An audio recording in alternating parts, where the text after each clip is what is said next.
متعلق کعبہ کعب سے نکلا ہے، اور اس بیت اللہ شریف کو کعبہ کا نام اس لیے دے رہے کہ یہ بھی کیا ہے، اسی طرح سے تھا، شروع سے زمین سے ابھرا ہوا تھا غباری کی شکل میں، اور میری چوکور بھی ہے نا، تو مکعب کس کو کہتے، مربع جو چوکور ہو، اور اسی سے ہے کعبہ، کسی چیز کا اوپر آنا، کعبہ یعنی وہ عورت جس کی سینے اوپر آئے ہو نئے نئے، اور اسی سے نا کہ وَكَوَاعِبَ أَتْرَابًا،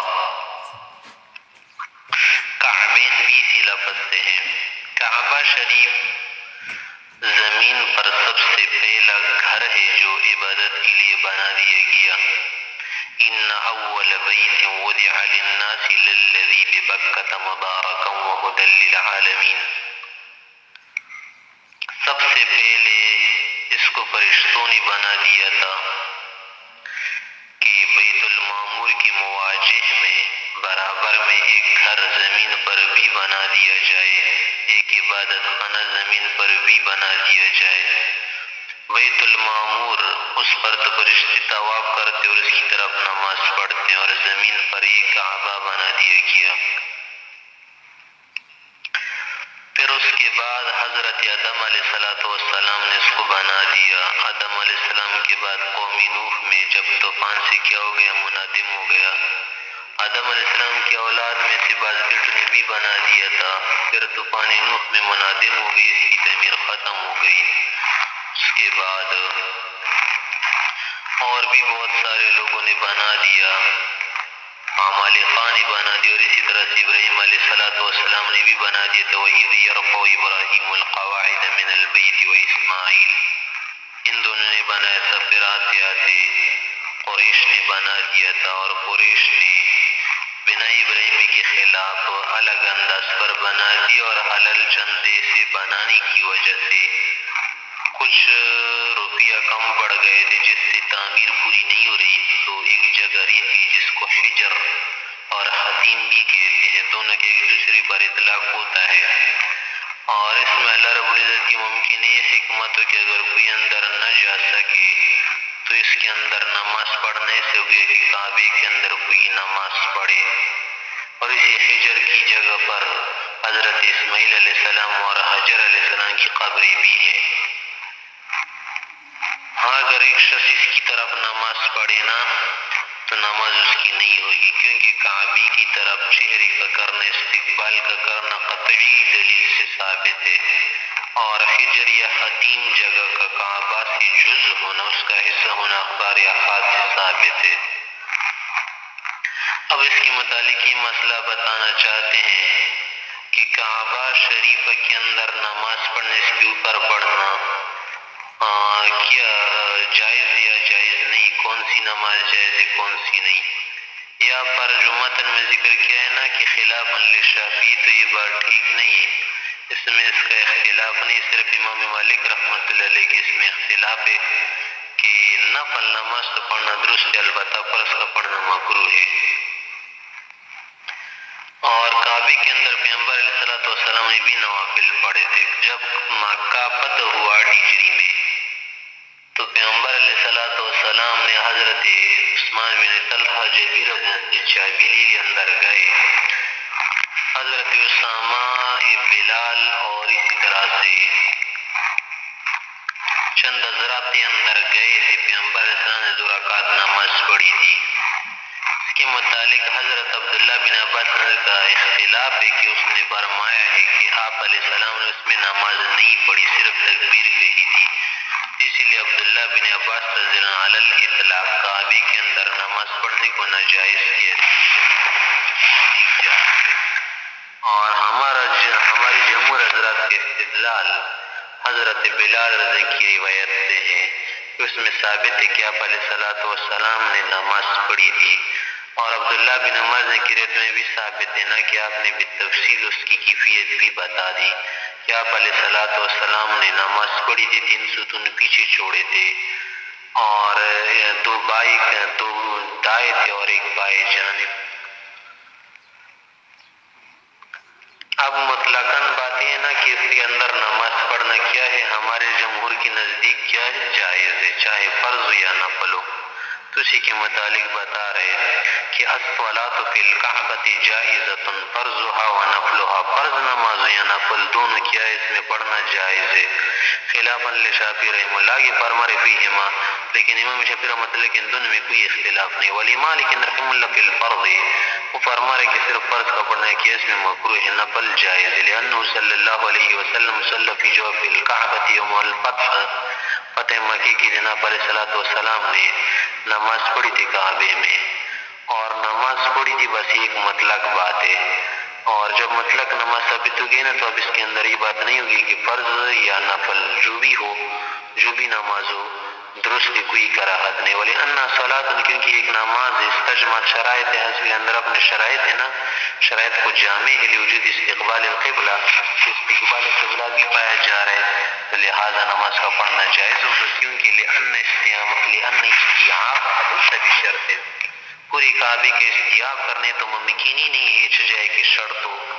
اور عبداللہ بن عباس نے جو نماز اندر مکروہ یا ناجائز کی بات کی ہے نا، تو اصل میں وہ کہہ رہے کہ استقبال نہیں آتا پوری کعبے کا، بلکہ بعض کے استدبار آتا ہے، لیکن یہ تو ظاہر سی بات ہے نا کہ پوری کعبے کا نہ تو استقبال شرط ہے اور نہ ممکن ہے۔ آگے فرما رہے فإن صلی الامام بجماعت فیہا، اگر امام اس کے اندر جماعت کے ساتھ نماز پڑھنا چاہے، اور ان میں سے بازی کرے نا کہ بعض کی طرف کیا کرے، پیٹ کرے، فجعل بعضهم ظہرہ الی ظہر الامام، اگر بعض کی طرف کھڑے ہو کر پیٹ کرے، جیسے کہ بعض مقتدیوں کی پیٹ امام کی پیٹ کی طرف ہو جائے، کہ مثلا 4 دیواریں ہیں نا، تو کوئی اس دیوار کی طرف کھڑو، کوئی اس دیوار کی طرف، کوئی اس دیوار کی طرف، کوئی امام کی دیوار کی طرف جازا، ان سب کی نماز ہو جائے گی، لأنہ متوجہ القبلہ، کیونکہ ہر شخص اس صورت میں قبلے کی طرف کھڑے ہونے والا ہے، رخ کرنے والا ہے، ولا يعتقد امام علی الخطأ، اور امام کو بھی غلطی پر نہیں سمجھ رہا نا، یہ تو مسئلہ تحری کی طرح نہیں، کیونکہ مسئلہ تحری میں تو ہر جانب اپنی تحری کے مطابق نہ قبلے کی طرف منہ کرتا ہے جب اندھیرا ہو اور قبلہ بھی معلوم نہ ہو، اور ظاہر سی بات ہے کہ ضرور صورت میں ایک شخص امام سے آگے کھڑا ہو یا امام کی مخالف جانب میں کھڑا ہو،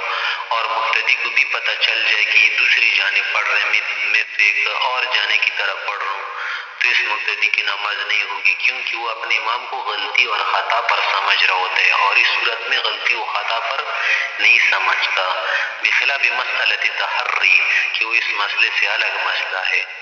آگے فرما رہے ومن جعل منهم ظہرہ الی وجہ الامام، اگر ایک شخص ان میں سے اپنی پیٹھ امام کے چہرے کی طرف کرے اور امام کی جانب میں بھی کھڑا ہو، لم تجز صلاۃ، اس کی نماز نہیں ہوگی، کیونکہ لتقدم علی امامہ، کہ اب تو امام سے آگے کھڑا ہے اور آگے کھڑا ہونا جائز نہیں۔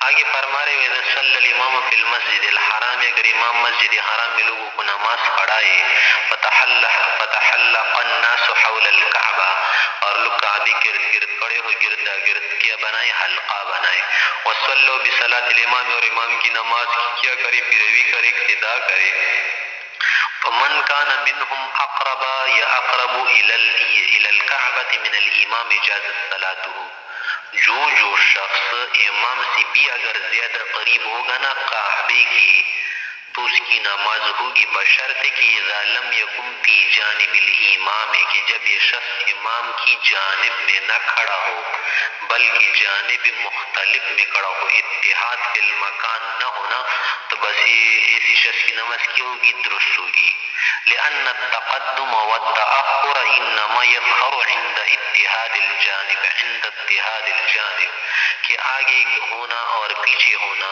اس کا حکم تو اس وقت ظاہر ہوتا ہے نا کہ جب جانب متحد ہو، اور جانب متحد نہ ہونا تو اس صورت میں تقدم و تأخر کا حکم کعبے میں متحقق نہیں ہوتا، تو اس لیے جانب مخالف میں کھڑے شخص کی نماز درست ہوگی، ہاں امام کی جانب میں کھڑے ہونے والے شخص جو امام سے آگے کھڑا اس کی نماز نہیں ہوتی۔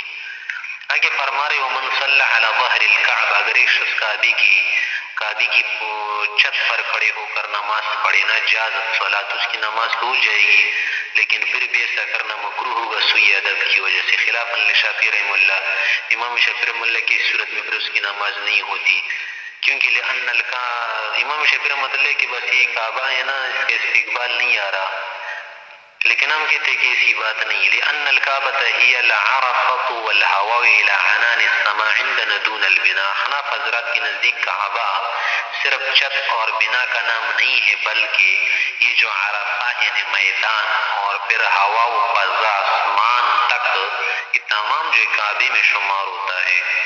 لأنه ينقل کیونکہ یہی جو ہے نقل ہوتا ہے اور یہی جو ہے کیا ہے منقول، یہی معنی کہ لأنه ينقل کی عمارت تو نقل بھی کی جاتی ہے. اللہ تعالیٰ تمہیں معلوم نہیں لو صلی علی جبل ابی قبیس، اگر ایک شخص جبل قبیس پر بھی نماز پڑھنا چاہے نا، جبل ابی قبیس جازت تب بھی اس کی نماز ہوتی، حالانکہ اس کی نماز نہیں ہونی چاہیے نا، کیونکہ یہ پہاڑی کعبے کی عمارت سے اونچی اوپر ہے. ولا بنا بین یدیہ، اس کے سامنے تو کوئی بنا نہیں کعبے کی. الا انہ یکرہ، ہاں ہمارے احناف کے نزدیک بھی اس کا کعبے کی چھت پر نماز پڑھنا مکروہ ہوگا، لما فیہ من ترک التعظیم، کہ اس میں ترک تعظیم سوئی ادب بے ادبی ہے. اور ساتھ ساتھ آپ کو معلوم ہے نا کہ وقد ورد النہی عنہ عن النبی صلی اللہ علیہ وسلم، کہ کعبے کی چھت پر نماز پڑھنے سے پیغمبر علیہ السلام کی طرف سے نہیں آئی ہے اس پر نماز نہ پڑھے. 7 جگہوں پر نماز کا پڑھنا مکروہ ہے، ان میں سے ایک یہی ہے. آگے ہے کتاب الزکوٰۃ. مصنف رحمۃ اللہ علیہ نے کتاب الصلاۃ کے بعد کتاب الزکوٰۃ ذکر کر دیا، حالانکہ اس کے بعد تو کتاب الصوم ذکر کرنا چاہیے، کیونکہ نماز اور صوم دونوں عبادت بدنیہ ہے، اور کتاب الزکوٰۃ لا کری تو زکوٰۃ تو بدنی مالی عبادت ہوتی نا. لیکن اصل میں وجہ یہ ہے نا کہ مصنف رحمۃ اللہ علیہ نے حدیث اور قرآن کریم کے مطابقت اختیار کرتی ہوئی اس لیے کتاب الزکوٰۃ ذکر کی، کیونکہ قرآن کریم میں 80 جگہ یا 32 جگہ یا 82 جگہ یا بہت ساری متعددہ مواضع میں زکوٰۃ کا ذکر نماز کے ساتھ متصل آیا ہے، پیوست آیا ہے. اور اسی طرح حدیث میں بھی زکوٰۃ کا اپنا لغوی معنی کیا ہے، تو ظاہر سی بات ہے نا کہ اس کے 2 معنی ہیں، کہ زکوٰۃ بڑھوتری کے معنی میں، زکوٰۃ زرع یعنی نما کی فصل اناج کیا ہو گئی بڑھ گئی. اور تو اس اعتبار سے کیا مانو گے کہ اگر ایک آدمی زکوٰۃ نکالے گا نا تو اس کی مال میں برکت ہوگی، ظاہری بھی باطنی بھی، کیونکہ صدقات سے مال اللہ رب العزت کیا کر دیتا ہے، بڑھا دیتا ہے.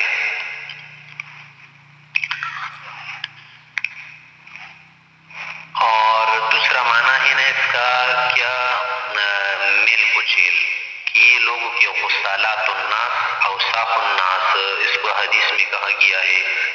اور اس لیے تو بنو ہاشم پیغمبر علیہ السلام اس کی اولاد اور وغیرہ ان حضرات پر یہ حرام کی گئی ہے کہ یہ لوگوں کی کیا ہے، غسالات اوساخ ہے، میل کچیل ہے. تو اس اعتبار سے کیا مانو گے کہ اگر ایک آدمی زکوٰۃ نکالے گا تو گویا کہ اپنے مال کو پاک کر دیتا ہے، گندگی سے، میل کچیل سے اس کو صاف بنا دیتا ہے، پاک بنا دیتا ہے. اصطلاحی معنی کیا ہے کہ مال مخصوص کا شخص مخصوص کے لیے ملک ہونا اور پھر اس میں زکوٰۃ کا واجب ہونا وقت فقیر کے لیے، کہ بھی کیا ہے، ایک حق اللہ ہے، اور اس میں بندے کا بھی کیا ہوتا ہے، فائدہ ہوتا ہے، حق ہوتا ہے. آگے فرما رہے زکوٰۃ کون سے سن میں واجب ہو گئی اور کب جو ہے اس کا وجوب ہوا. تو علماء کے اقوال اس کے متعلق مختلف ہے. بعض حضرات کہتے ہیں کہ اس کا وجوب مدینے میں ہوتی، اسی طرح سے ایک وجوب ادا ہے نا اور ایک نفسی وجوب، یہ دونوں مدینے میں ہوئی تھی. جبکہ بعض حضرات کہتے کہ نہیں، اس کا وجوب تو ہوا تھا نفسی وجوب مکے میں، کیونکہ بہت ساری آیتیں نازل ہوگی. اس طرح سورہ مزمل کی اتنا کہ وَأَقِیمُوا الصَّلَاةَ وَآتُوا الزَّکَاةَ، یہ بھی مکی میں نازل ہوگی. اور اس کی جو کیا ہے تشریح ہے، یعنی نصاب اور مقادیر، یہ مدینے میں نازل ہوگی. یہی بات جو سب سے زیادہ راجح بات ہے اور یہی ٹھیک بات ہے، صحیح روایت ہے کہ وجوب اس کا نفسی وجوب مکی میں ہوا تھا. البتہ اس کی جو تفصیل تشریحات، مقادیر اور نصاب وغیرہ کے بیانات یہ مدینہ منورہ میں نازل ہو گئے تھے 5 ہجری سے پہلے، 2 ہجری کے بعد یا اسی کی درمیان. یہ تھے اس کے نزول کے متعلق. آگے فرما رہے کہ زکوٰۃ کی شرائط کی تو بیان فرما رہے کہ الزکوٰۃ واجبۃ، زکوٰۃ فرض ہے. واجبۃ یعنی مفروضۃ علی الحر، آزاد آدمی پر یہ فرض ہوتی ہے. العاقل کی وہ آدمی کیا ہو، عاقل ہو، پاگل پر واجب نہیں ہوتی. البالغ بالغ ہونا، بالغ پر زکوٰۃ نہیں. المسلم مسلمان ہو، کافر پر زکوٰۃ واجب نہیں ہوتی. اذا ملک نصابا کہ وہ مالک و نصاب کا، نصاب کا مالک ہونا چاہیے. بدون النصاب زکوٰۃ واجب نہیں ہوتی. جس دن سے مالک ہو جائے نا اسی دن سے سال شمار کرے گا. ملکن تامن اور ملکیت بھی تام ہو، ناقص نہ ہو. وحال علیہ الحول اور اس کے لیے شرط ہے کہ اس پر سال گزر جائے، سال کے گزرنے کے بعد زکوٰۃ ادا کرے گا. اما الوجوب، وجوب کے متعلق تو بھی معلوم ہے نا کہ فرض اس لیے ہے کہ لقوله تعالی، اللہ رب العزت کا فرمان ہے کہ واتوا الزکاۃ، زکوٰۃ ادا کرو. اور یہ امر وجوب اور فرضیت کے لیے، اور اس کے اندر کیا ہے قطعیت ہے. ولقوله صلی اللہ علیہ وسلم، آپ علیہ السلام نے فرمایا کہ ادوا الزکاۃ اموالکم، اپنے مالوں کی زکوٰۃ ادا کرو. وعلیہ اجماع الامہ، اور اسی پر امت کا بھی کیا ہے اجماع ہے. والمراد بالواجب الفرض، متن میں جو واجب کا لفظ استعمال کیا نا تو اس سے فرض مراد، لأنه لا شبہۃ فیہ، کیونکہ اس کی دلیل میں کوئی شبہ نہیں. اس کا منکر کیا ہوگا؟ کافر ہوگا، جیسے ابوبکر صدیق صاحب نے کہا تھا. اور اس کے زمانے میں بعض لوگوں نے انکار کیا تھا، مانعین زکوٰۃ بن گئے تھے، بعض منکرین بن گئے تھے. تو آپ نے کہا کہ لأقاتلن من فرق بین الصلاۃ والزکاۃ، جو دونوں کے درمیان کسی بھی طرح سے فرق کرے گا نا میں اس سے لڑوں گا. تو اس میں کوئی شبہ نہیں، نماز کی طرح ہے کہ نماز کے بعد اس کا حکم تیسرا رکن اسلام کا کیا ہے؟ یہی زکوٰۃ ہے. کہ لأنه لا شبہۃ فیہ، کہ فرمائے کہ واشتراط الحریہ، آزاد ہونے کی شرط کیوں لگے تھے؟ اس لیے نا کہ لأن کمال الملک بہا، کہ آدمی کو کامل ملکیت اس وقت حاصل ہوتی نا کہ جب آدمی خود آزاد ہو. والعقل عقل، والبلوغ اور بلوغ کی، ان دونوں کی شرط بھی لگے. لما نذکر، آگے بھی ذکر کریں گے. والاسلام، اسلام کی شرط بھی لگئی کیونکہ لأن الزکاۃ عبادت، نہیں عبادت ہے. ولا تتحقق العبادت من الکافر، کافر سے یہ متحقق نہیں ہوتی. کافر سے جو کچھ اگر لیا جاتا ہے تو وہ جزیہ وغیرہ لیا جاتا ہے، اور یہ عبادت ہے نا، عبادت کا اہل نہیں ہوتا کافر. ولا بد من ملک مقدار النصاب، اور یہ شرط بھی لگئی تھی نا کہ مقدار نصاب کا مالک ہونا چاہیے. لأنه صلی اللہ علیہ وسلم قدر السبب بھی، کہ سبب بھی جس سے اندازہ کیا تھا کہ نصاب کس کے لیے سبب ہے. ولا بد من الحول، اور یہ شرط بھی لگئی تھی کہ سال اس پر گزر جائے کیونکہ لأنه لا بد من مدت، کہ کسی مدت کا ہونا ضروری ہے. یتحقق فیہا النمو، کہ جس کے اندر نما بڑھوتری وغیرہ کیا ہو جائے، متحقق ہو جائے. وقدرها الشرع بالحول، اور شارع علیہ السلام شریعت نے اس کی مقدار کتنی لگائی؟ 1 سال لگائی. لقولی صلی اللہ علیہ وسلم، آپ علیہ السلام نے فرمایا لا زکاۃ فی مال حتی یحول علیہ الحول، کہ کسی مال پر اس وقت تک زکوٰۃ واجب نہیں ہوتی اگرچہ نصاب آیا ہو شخص کے پاس، جب تک اس پر سال نہ گزرے. اور حول جو ہے نا، حال یحول سے ہے کہ اس کے اندر حالات بدل جاتے، بہت کچھ بدل جاتا ہے. وَلِأَنَّهُ الْمُمَكِّنُ بِهِ مِنَ الْإِسْتِمْنَاءِ، کہ یہی سال جو ہے نا یہ کیا بنا دیتے آدمی کو؟ مال کے اندر بڑھوتری کی قابل بنا دیتا ہے، اور اسی طرح سے استمناء کا قابل بنا دیتے ہیں، نمو کا قابل بنا دیتے ہیں. وَلِأَنَّهُ کے اندر جو ضمیر مال کی طرف راجع ہے کہ مال جو ہے نا سال کے اندر کیا ہے، اس کے قابل بنتا ہے نا کہ اس کے اندر کیا ہے؟ بڑھوتری نمو آئے. لاشتمالی، کی حول جو ہے نا سال یہ مشتمل ہوتا ہے علی الفصول المختلفہ، جیسے مختلف فصول ہوتے ہیں نا کہ مثلا موسم بہار، موسم خزاں، موسم گرمی، موسم سرما، تو یہ مختلف قسم کے موسم اس کے اندر ہوتے ہیں نا. اور مختلف موسم میں آپ کو معلوم ہے کہ بہت کچھ بدل جاتا ہے، بہت ساری انقلابات آ جاتے ہیں، تبدیلی آ جاتی ہے. اور ساتھ ساتھ والغالب تفاوت الاسعار فیہا، کہ ان 4 موسموں میں ہر چیز کے بھاؤ، قیمت اور نرخ بدل جاتے ہیں. فودیر الحکم علیہ، لہذا حکم کا مدار کس پر رکھا گیا؟ سال پر کی شرط ہے. اور ہمارے ذکر آپ کو معلوم ہے نا کہ سال پورا ہونے سے پہلے بھی آدمی زکوٰۃ ادا کر سکتے ہیں ہمارے مذہب کے مطابق. آگے فرما رہے کہ جب اس پر سال گزر گیا نا، اب علی الفور زکوٰۃ ادا کرنا واجب ہے، اس کے اندر کچھ تاخیر وغیرہ کر سکتے. تو فرما رہے کہ احناف کے اندر جو احناف کی جو علماء ہیں نا، مذہب احناف کی، ان کا آپس میں اختلاف ہے. امام کرخی رحمۃ اللہ علیہ کی نزدیک علی الفور واجب تاخیر نہ کرے، اور ابوبکر جساس، امام ابوبکر جساس رضی اللہ عنہ کی نزدیک تاخیر بھی کر سکتے، لیکن بہتر کیا ہے؟ علی الفور. تی فرما رہے کہ ثم قیل، پھر علماء میں سے امام کرخی رحمۃ اللہ علیہ کا قول ہے کہ یہ واجبۃ علی الفور، فوراً ادا کر، لأنه مقتضى مطلق الامر، کے مطلق امر ہے، اور اس کا تقاضا یہ ہے کہ علی الفور کیا کرے؟ ادا کرے. وقیل، امام ابوبکر جساس رضی رحمۃ اللہ علیہ فرماتے علی التراخی، تاخیر وغیرہ لیے پوری عمر کیا ہے ادائیگی کا وقت ظرف ہے. ولہذا لازم بحالہ کی النساء بعد التبرید، اسی لیے تو فرما رہے کہ جو حضرات علی الفور کی بھی قائل ہیں نا، ان کی نزدیکی اگر نصاب ضائع ہو جائے، ہلاک ہو جائے نا تفرید کی وجہ سے، کوتاہی کی وجہ سے، تو یہ آدمی ضامن نہیں ہوگا. آگے کی اختلافی مسئلہ بیان کر رہے کہ بلوغ اور عقل کی شرط لگائی تھی نا احناف حضرات نے کہ ولیس علی الصبی والمجنون زکات، کہ اگر آدمی اگر لڑکا ہے نا نابالغ ہوتا ہے تو بالغ پر زکوٰۃ واجب ہے، نابالغ پر ہمارے نزدیک زکوٰۃ نہیں. اور اس طرح سے مجنون پاگل جس کے اندر عقل نہ ہو اس پر زکوٰۃ واجب نہیں ہوتی. خلافاً لشافعی رحمہ اللہ، امام ثلاثہ، امام شافعی، امام احمد، امام مالک رحمۃ اللہ علیہ ہمارے ساتھ اس مسئلے میں اختلاف کرتے ہیں. ان کے نزدیک ان دونوں پر زکوٰۃ واجب ہوگی. یا پر تو دلائل عقلی بھی بیان کر رہے، ساتھ ساتھ ان کی جو نقلی دلیل ہے نا وہ یہ ہے کہ پیغمبر علیہ السلام نے فرمایا تھا کہ الا من ولی منکم یتیما وله مال فلیتجر فیہ کی لا تأکلہ الصدقہ، اگر کسی کے پاس یتیم ہونا اور اس کی کفالت وغیرہ کر رہو تو اس کا مال تجارت میں لگائے تاکہ زکوٰۃ اس کو نہ کھائے، ختم نہ ہو جائے.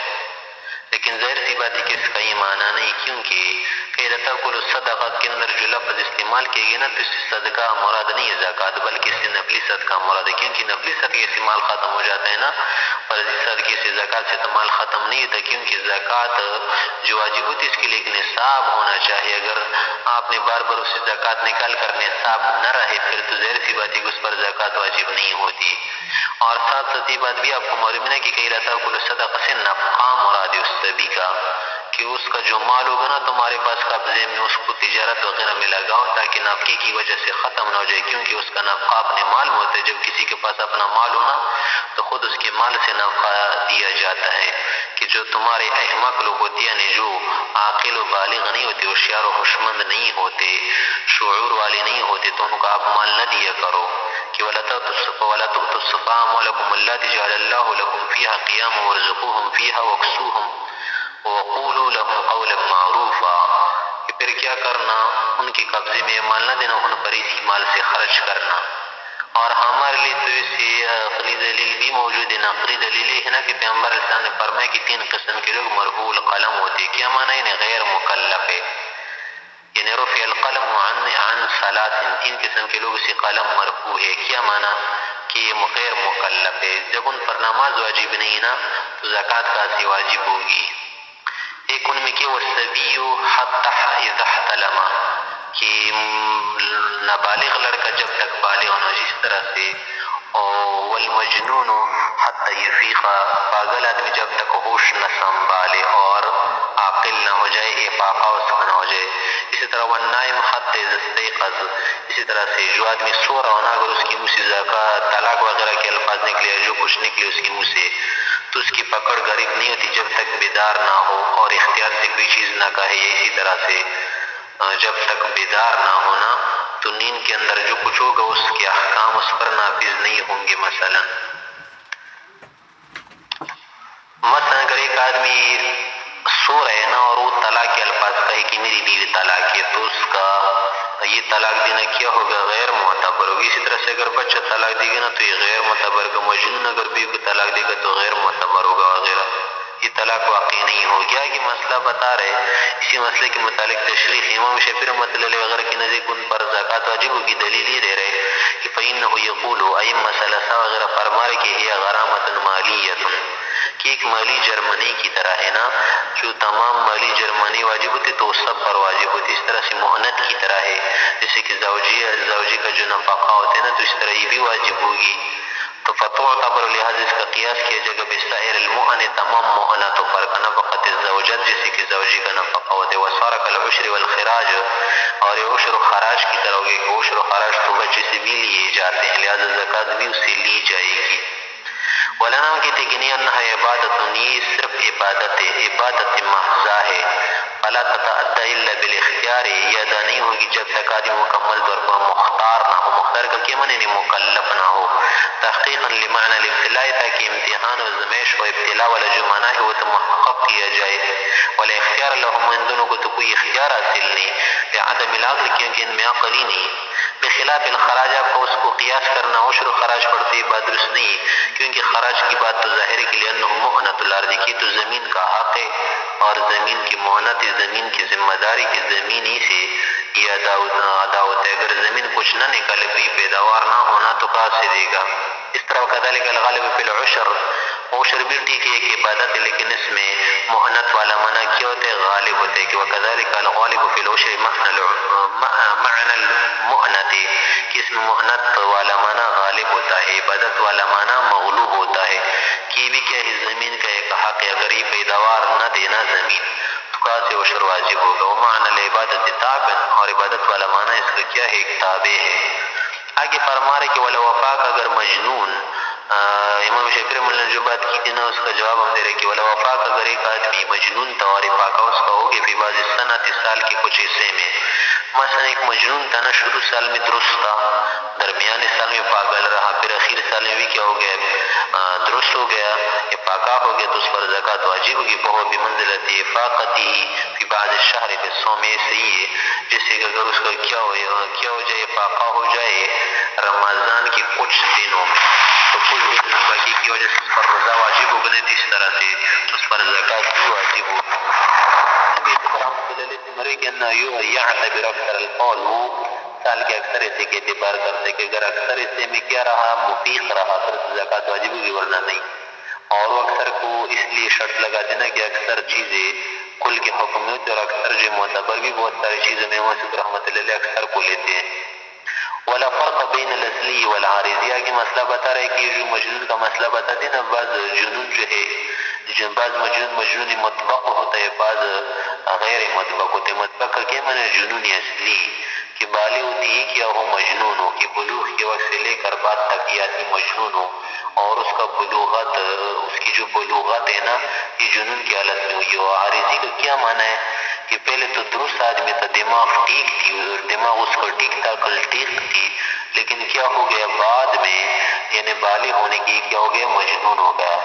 لہٰذا اس میں کوئی فرق نہیں، دونوں کا کیا ہے؟ حکم ہے کہ آگے فرما رہے ہونا بھی حنیفہ رحمۃ اللہ علیہ، امام ابو حنیفہ رحمۃ اللہ علیہ سے روایت آئی ہے کہ انہ اذا بلغ مجنونا، اگر وہ آدمی مجنون ہو گیا، بالغ ہوتی مجنون تک، یہ معنی انہ اذا بلغ مجنونا، کہ اس کی بلوغت مجنون ہونے کی حالت میں ہوئی نا، تو یعتبر الحول من وقت الافاقۃ، پھر امام ابو حنیفہ رحمۃ اللہ علیہ سال کے اعتبار افاقے کے وقت سے کرتے ہیں، نصاب کے وقت سے نہیں کرتے۔ منزلۃ الصبی اذا بلغ، یہ قیاس کرتے ہیں لڑکے پر کہ جیسے لڑکا نا جس وقت سے بالغ ہو جائے اسی وقت سے سال وغیرہ کا اعتبار ہوگا۔ آگے فرما رہے ولیس علی المکاتب الزکوٰۃ، اور مکاتب پر زکوٰۃ واجب نہیں ہوگی۔ یہ ملک تام کی بات کر رہے کہ مکاتب کو ملک تام حاصل نہیں ہوتی نا، کیونکہ وہ صرف یدن آزاد ہوتا ہے، رقبتن کسی اور کا غلام ہوتے، لأنہ لیس بمالک من کل وجہ، کہ مکمل طور پر ہر طرح سے وہ مالک نہیں ہوتا، لوجود المنافی، کہ ابھی تک اس میں ایک منافی موجود ہوتا ہے، وہ کیا ہے؟ وہ الرق و رقیت ہے،